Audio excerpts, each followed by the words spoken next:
আসেন আসেন আসেন। ম্যাডাম। কি সমস্যা ম্যাডাম। কি সমস্যা? আমি কোনো কিছু করি নাই। বাবা জানে ম্যাডাম, আমি তো কিছু করি নাই, আমাকে টানতে টানতে কেন নিয়ে আসছে? চুপ, একদম চুপ, একটা কথা বলবেন না। এখানে কি হয়েছে? এত চিৎকার চেঁচামেচি কেন? আসলে স্যার জানেন না আপনি আমি কেন যে ওকে আমি কাজে রাখছিলাম, আমার সামান্য মাথাটা ধরেছিল, ওকে বলেছিলাম এক কাপ কফি আনার জন্য, ও আমাকে বলে কিনা 5 মিনিট সময় লাগবে। তাই আমি ভাবতেছি স্যার আজকে থেকে ওকে কাজে রাখবো না, ওকে কাজ থেকে বিদায় করে দিব। না স্যার, না স্যার, ম্যাডাম মিথ্যে কথা বলছে। ম্যাডাম আমাকে বলছিল ওনার বাসা থেকে ওনার লাঞ্চ এনে দেওয়ার জন্য, কিন্তু আমি বলছি যে আমি অফিসের কাজ থেকে আপনার এখন বাসায় যাইতে পারবো না, এই জন্য ম্যাডাম তেলে বেগুনে জ্বলে উঠছে স্যার। একদম চুপ। জানেন স্যার ওই দিন ওর চাকরির দরকার ছিল, কত রিকোয়েস্ট করে কান্নাকাটি করে চাকরিটা নিয়েছে, আর এখন দেখেন আমার মুখে উপর তর্ক করতেছে। তোকে আজকে কাজ থেকে বের করে দেবো। ম্যাডাম, ম্যাডাম আমাকে বাইর করবেন না ম্যাডাম। এই থামুন, কাকে বার করতে হবে কিনা রাখতে হবে আমি বুঝবো। আপনি ভুলে যাবেন না এই কোম্পানি মালিক আপনি না আমি। আপনার এত বড় সাহস হয় কিভাবে যে আমার পারমিশন ছাড়া আপনি ওনাকে কাজ থেকে বের করে দেবেন? কাকে রাখবো কাকে রাখবো না এটা আমি জানি। আপনাকে যে পর্যন্ত না ডাকি আমাকে বিনা আসবেন না, যান। আচ্ছা আঙ্কেল, একটা কথা বলুন তো, এই বয়সে তো আপনার বিশ্রাম করার কথা, তাহলে এত পরিশ্রম কেন করতেছেন? স্যার বিশ্রাম? আমাদের আবার বিশ্রাম? স্যার আমার 2টা ছেলে ছিল, বড় ছেলেকে অনেক সাধ করে অনেক শখ করে বিয়ে করিয়েছিল, কিন্তু স্যার আমার ছেলেটা বাড়িতে থাকে না।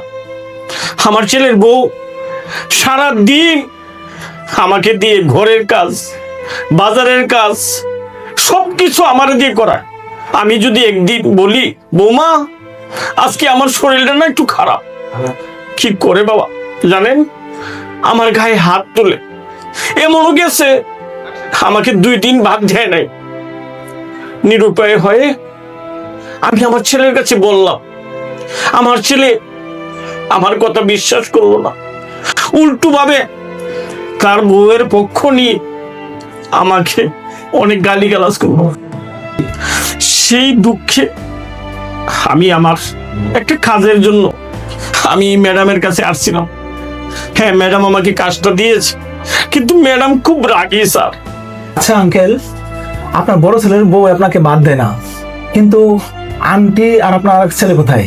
স্যার আপনি ঠিকই বলেছেন, আমার আরেকটা ছেলে আছে, কিন্তু আমার জীবনে এমন একটা ঘটনা ঘটে গেছে যেটা স্যার অনেক লম্বা একটা কথা। এরপরও যেহেতু স্যার আপনি জানতে চাচ্ছেন আমি সংক্ষিপ্তভাবে বলি। আমার সাথে আমার ওয়াইফের একটা যে কোনো ছোট্ট বিষয় নিয়ে বিরোধ সৃষ্টি হয়। এক সময় আমার ওয়াইফের সাথে আমার সারাসারি হয়ে যায়, তখন বড় ছেলেটা আমার সাথে থাকে আর ছোট ছেলেটাকে তার মায় নিয়ে যায়। আমার এই ছেলেটা এখন কোথায় আছে কিভাবে আছে স্যার আমি জানি না। আঙ্কেল, আপনার ছোট ছেলে যখন চলে যান আপনার কাছ থেকে, সে কতটুকু বড় ছিল এবং তাকে দেখলে এখন চিনতে পারবেন আপনি? স্যার তার মা যখন ছেলেটাকে নিয়ে যায় তখন আমার ছেলেটার বয়স আনুমানিক 5 থেকে 6 হবে। অনেক দিন হয়ে গেছে, প্রায় 25 বছর 26 বছর। এখন হয়তো আমার ছেলে স্যার অনেক বড় বেটা হয়েছে। স্যার ছোট্টকালের মুখটা অনেক সময় মাঝে মাঝে মনে পড়ে, এখন হয়তো তাকে আমি চিনতে পারবো না স্যার। বাবা, তুমি হয়তো আমাকে চিনতে পারো নাই, কিন্তু আমি ঠিকই তোমাকে চিনতে পারছি। বাবা, আমি তোমার সেই 5 বছরের জয়, যাকে নিয়ে আমার মা তোমাদের দুজনের ভুল বোঝার জন্য বাড়ি থেকে চলে গেছিল। বাবা তুই আমার জয়? জি বাবা। বাবা